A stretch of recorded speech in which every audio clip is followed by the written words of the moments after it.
The question I get all the time is, what OBS version am I using? Am I updated to OBS 29 yet? Well, I have been using OBS 27 because StreamFX, one of the plugins I use, is still in beta for OBS 29. Because I make a living with streaming, it doesn't make sense to risk something not working to update. Well, I caught a video from a well-known streaming tutorial YouTuber who's usually pretty dialed in on the plugin scene. Now, he said StreamFX is great and it's ready to go and stable in OBS 29. So I decided to find out for myself. And here's what happened.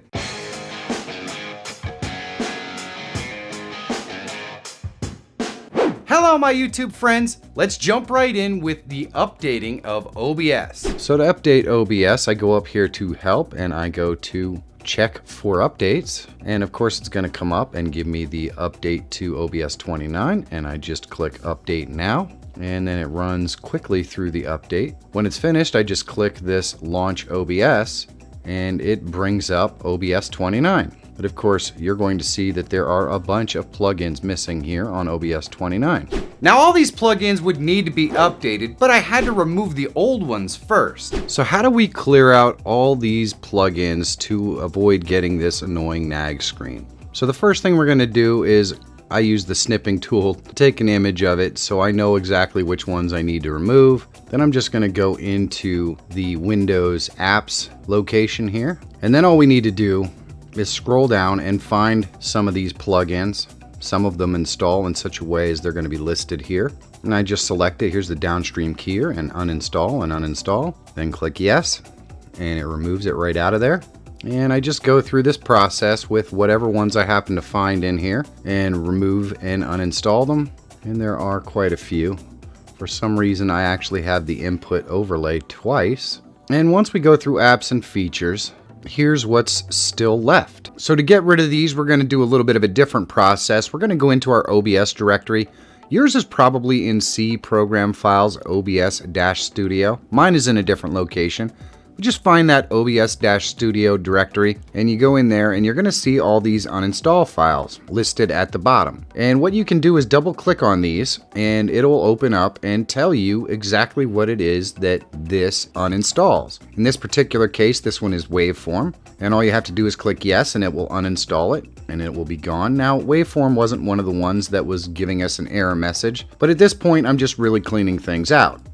So I'm going to go through these and basically uninstall all of them until I get to the point where I've removed pretty much everything from this uninstall directory. And then when we go back in here and we look, we just have one more thing left. So how do we get rid of this one? Well, what I'm going to do is I'm going to go up here to the top and go to Help, and then I'm going to go to the log files, and I'm going to click Show Log Files, and it brings us into this directory here. Then I'm going to select the newest log file, and I'm going to scroll down and look for that exact plugin DLL. And we can see right here, it is skipping our Loop Deck OBS plugin, and that's of course because there's a new one updated for OBS 29. So just in case this might mess something up, what I'm going to do is go to that location, so it's in 64-bit, and we'll scroll down and we'll find that DLL, and I'm just going to rename it. We're going to add .old to the end of it, and then all I have to do is open up OBS again, and voila, no more nag screen for outdated plugins. Now I had all the old plugins removed, I could finally test StreamFX to see if it was gonna really be ready to go. So I installed it on the system. Now once I got it on there, I could tell right away when I went to my main scenes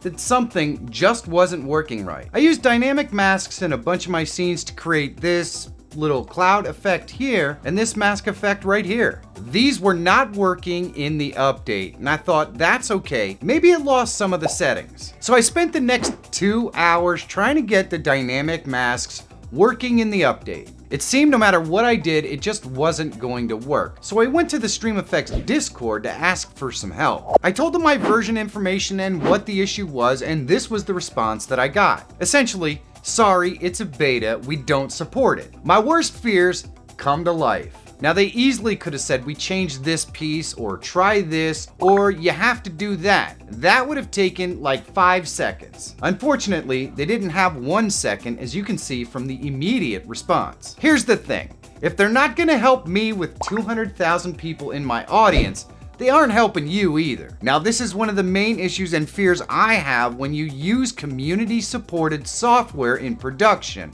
It's free, so it's really your problem if it doesn't work. And given that the version used is either an alpha or a beta, the response makes sense. Still, it would have been nice if they at least tried to help me help the community who have these questions, but I digress. It's not going to work for me, so now what? Well, I guess it's back to OBS 27, of course. So to remove OBS 29, we're going to go into the same directory we were in before, OBS-Studio, and we're going to find the uninstall. It is going to be the one with this little icon here. When we double click it, it will come up and it will ask you basically, do you want to remove OBS 29? And you just make sure that it's selected. You probably do not want it to remove all the files and that sort of stuff. You want to leave those there, but we do want to uninstall OBS 29. So we just click uninstall and it removes it off there. And then you click close and it's that quick and easy. Next, we're going to go to the obsproject.com website.